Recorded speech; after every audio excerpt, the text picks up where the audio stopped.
Alright guys, it's Nick here. I'm going to teach you how to paint a crankbait. So we're going to start off, that's called what we call blank, and then there's the finished product.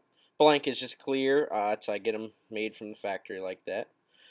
So our first step is we're going to cut about 1.5 inch piece of tape. It's 3 inches wide, and we're going to cut it into 3 equal parts. And we're only going to need 2 of these parts. Many times I tape 100 or so at a time, so you just keep cutting it. And you want to keep it all on the bill, which is the clear part of the crankbait, which allows it to dive down. You don't want to get any paint on this, just so the crankbait looks as natural as it can, like a bait fish. And it's actually a pretty key step in the process. So now once you got it taped, we're going to prime it with just a basic white paint, just like you would a car or anything. Your wall, just paint it white first to make sure all your other colors pop on it. And you're going to do about 2 to 3 steps, depends on how good your first steps are, to primer the crankbait. You want to make sure you cover all ends of it, the back where the back hook hanger is, the front where your line tie is, and you're going to want to use heat set. I use a hair dryer in between. I feel like it does it fast enough where it's efficient, but it doesn't melt your plastic crankbait, which is kind of, you don't want to do that because it'll ruin it all. Going on our second step here, you just want to make sure you get everything covered. You don't want any clear spots shining through, because then all the other colors from there on out won't really show up good there. So just an even white base, and that's what I use 99% of the time. A few different baits I use a black base for, but everything else gets either a white or a clear base to start on.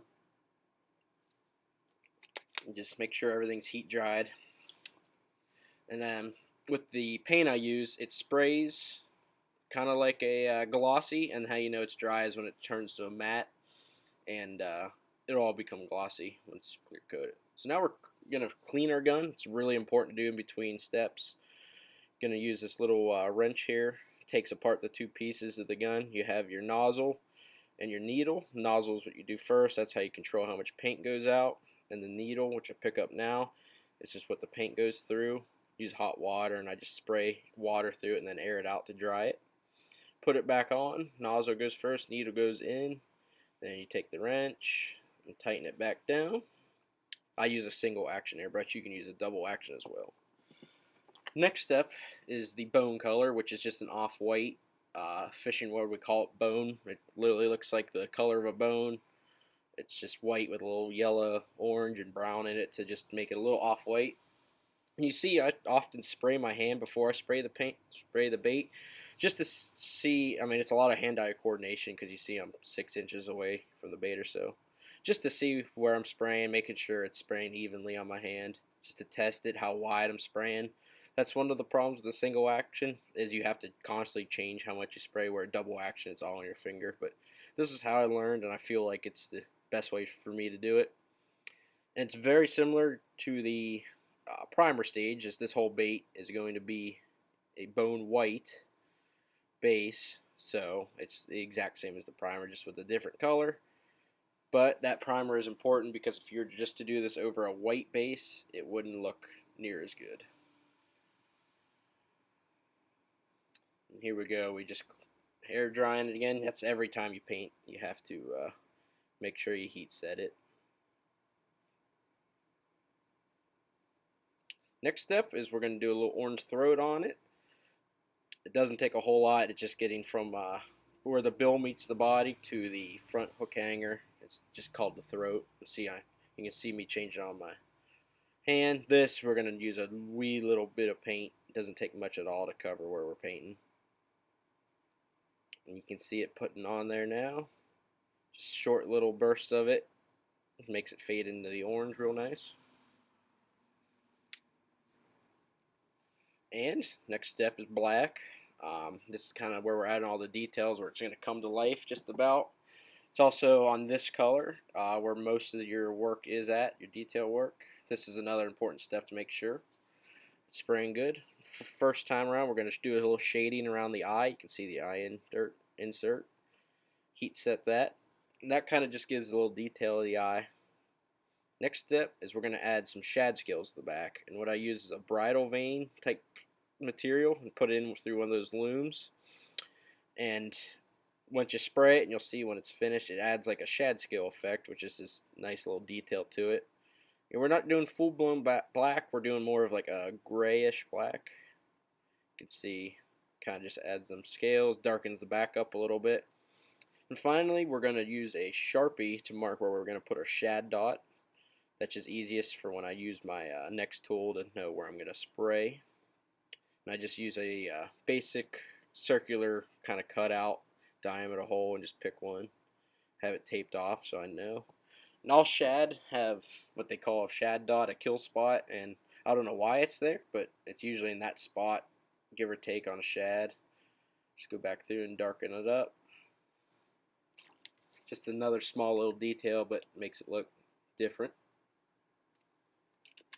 Heat set it up. And there's your black step. Final color for this is a highlight blue. It might be a little hard to see on camera. It's not really a color that pops till it's clear coated. It's a clear with a blue hue to it, and it kind of just highlights. It does really nice over the black. So it's going to turn that grayish black back to a more of a blue hue, but then it'll still change colors to gray to black. And you can see it a little bit here in that shine. It's a really neat color, and we're also going to do heavy around the eye sockets, but keeping the kill spot black. And it just kind of changes tones every time you change, you move it around.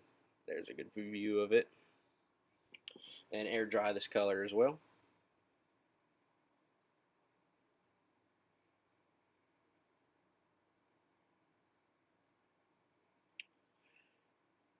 So there's a good look at it once it's painted. And then the next step is we're going to take the tape off, just like we put it on. We're going to peel it right back off. It's pretty simple. Once again, I do like 100 at a time when I do this. Just wait till they're done. So, and then we're going to put an eye in it, and the one beside it's one that's finished. It's kind of how it's going to look after it gets clear coated. So you just put the eye in, and it has a seal on it. So just kind of press it in, it sticks, and good to go. We're going to clear coat it after this, so it doesn't really need to be in there super glued or anything.